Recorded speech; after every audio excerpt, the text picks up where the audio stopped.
దేవుని నామానికి మహిమ కలుగును గాక. ప్రభునందు ప్రియమైనటువంటి సంఘస్థులకు, విశ్వాసులకు మన రక్షకుడు ప్రభు అయిన యేసుక్రీస్తు వారి యొక్క నామం పేరిట మీ అందరికీ నా హృదయపూర్వక వందనాలు తెలియపరుస్తున్నానండి. అందరూ బాగున్నారండి?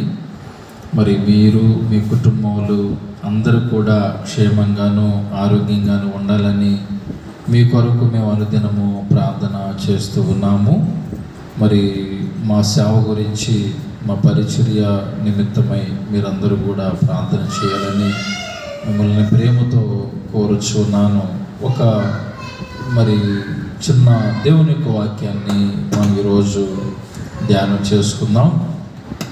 మరి పరిశుద్ధ గ్రంథములో మరి యేసుక్రీస్తు వారు ఈ భూమి మీదకు మరి 2022 సంవత్సరాల క్రితం ఆయన ఈ లోకానికి వచ్చాడు. ఆయన ఈ లోకానికి వచ్చి 33.5 సంవత్సరాలు ఈ భూమి మీద ఆయన జీవించాడు. 30 సంవత్సరాలు వాళ్ళ తల్లిదండ్రుల దగ్గర జీవించి 3.5 సంవత్సరాలు ఆయన పరిచర్యలోనికి వచ్చారు. అయితే యేసుక్రీస్తు వారి భూమి మీద ఉన్నప్పుడు ఆయన ఎంతగానో మరి చాలా మంచి అలవాట్లు కలిగి ఉన్నారు యేసుక్రీస్తు వారు. ఎందుకనంటే మరి యేసుక్రీస్తుని ఆరాధించేటువంటి మనము, ఆయన నమ్ముకునేటువంటి మనము మరి యేసుక్రీస్తు వారిని పోలి మనము నడుచుకోవాలి. యేసుక్రీస్తు వారు ఏ విధంగా అయితే ఈ లోకంలో జీవించారో, ఆయన ఏ రకంగా మంచి అలవాట్లు కలిగి ఉన్నారో అలాంటి పద్ధతులు, అలవాట్లు మనం కలిగి ఉండాలి. ఈ లోకములో మనుషులకు రకరకాల అలవాట్లు ఉన్నాయి, రకరకాల పద్ధతులు ఉన్నాయి. మరి అలవాట్లు, మరి చెడు అలవాట్లే ఎక్కువగా మరి మనుషుల్లో మనం చూస్తూ ఉన్నాం. కానీ యేసుక్రీస్తు వారి భూమి మీద బ్రతికినప్పుడు మరి ఆయన మంచి అలవాట్లు కలిగి ఉన్నారు. మరి యేసుక్రీస్తు వారిలో ఉన్నటువంటి అలవాట్లు 3 విషయాలు మనం ధ్యానం చేసుకుందాం. మొదటి అలవాటును మనం చూద్దాం. మరి వాక్యము చదివేటువంటి మరి యేసుక్రీస్తు వారికి ఉన్నటువంటి మొట్టమొదటి అలవాటు వాక్యం చదవటం.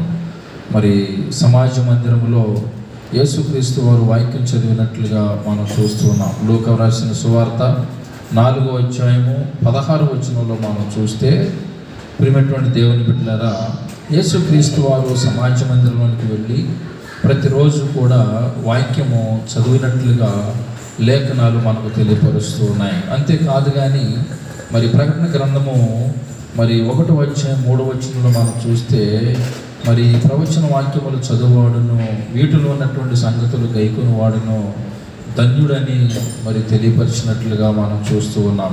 అంతేకాదు కానీ కీర్తన గ్రంథము 1వ అధ్యాయము 3వ వచనంలో మనం చూస్తే, మరి యెహోవా ధర్మశాస్త్రమును దివారాత్రము ధ్యానించువాడు ధన్యుడు అని దేవుని యొక్క వాక్యాన్ని మనం చూస్తున్నాం. నిజమే, యేసుక్రీస్తు వారు ఏ విధంగా అయితే వాక్యాన్ని చదివారో అదేవిధంగా మనం దేవుని యొక్క వాక్యాన్ని ప్రతిరోజు చదువుతూ ఉండాలి.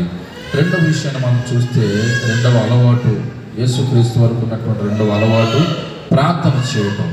ఈ ప్రార్థన చేయటం అనేటువంటిది ప్రార్థన చేయటం లూకా రాసిన సువార్త 22వ అధ్యాయము 39వ వచనంలో మనం చూస్తే, ఆయన ఒలీవ కొండ మీదకి వెళ్ళి ప్రార్థన చేసినట్లుగా మనం చూస్తూ ఉన్నాం. ఆయన యేసుక్రీస్తు వారు ఒలీవ కొండ మీదకి వెళ్ళి పగలంతా సమాజంలో ఉండి, అదేవిధంగా రాత్రంతా కూడా ఒలీవ కొండ మీదకి వెళ్ళి ఆయన ప్రార్థన చేశారు. అలాంటి ప్రార్థన జీవితాన్ని మనము కూడా కలిగి ఉండాలి. బాప్తీసం తీసుకున్న మనము, మారు మనసు రక్షణ అనుభవం కలిగినటువంటి మనము ప్రార్థన చేస్తూ ఉండాలి. 3వ అలవాటు మనం చూస్తే, ఆయన సువార్తను ప్రకటించినట్లుగా మనం చూస్తూ ఉన్నాం. ఈ లోకములో మనుషులు నశించిపోవటం ఆయనకి ఇష్టము లేక ఆయన సువార్తను ప్రకటించినట్లుగా చూస్తూ ఉన్నాం.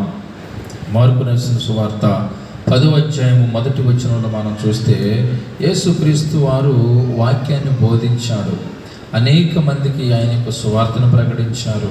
అనేక మందికి మంచి మాటలు మరి ఆయన చెప్పినట్లుగా మనం చూస్తూ ఉన్నాం. ఏ పాపి, ఏ ఒక్క మనిషి నశించిపోవడం ఆయనకి ఇష్టం లేక ఆయన ఈ లోకములో ఎంతోమందిని ఒక మంచి మార్గములో నడిపించాలనేటువంటి ఆలోచనతో ఆయన మంచి వాక్యాన్ని బోధించినట్లుగా, సువార్తను ప్రకటించినట్లుగా మనం చూస్తూ ఉన్నాం. కాబట్టి మరి అలాంటి అలవాట్లు మనం కలిగి ఉన్నాం. ప్రార్థన, అదేవిధంగా వాక్యము చదవటం, అదేవిధంగా సువార్తను ప్రకటించటం.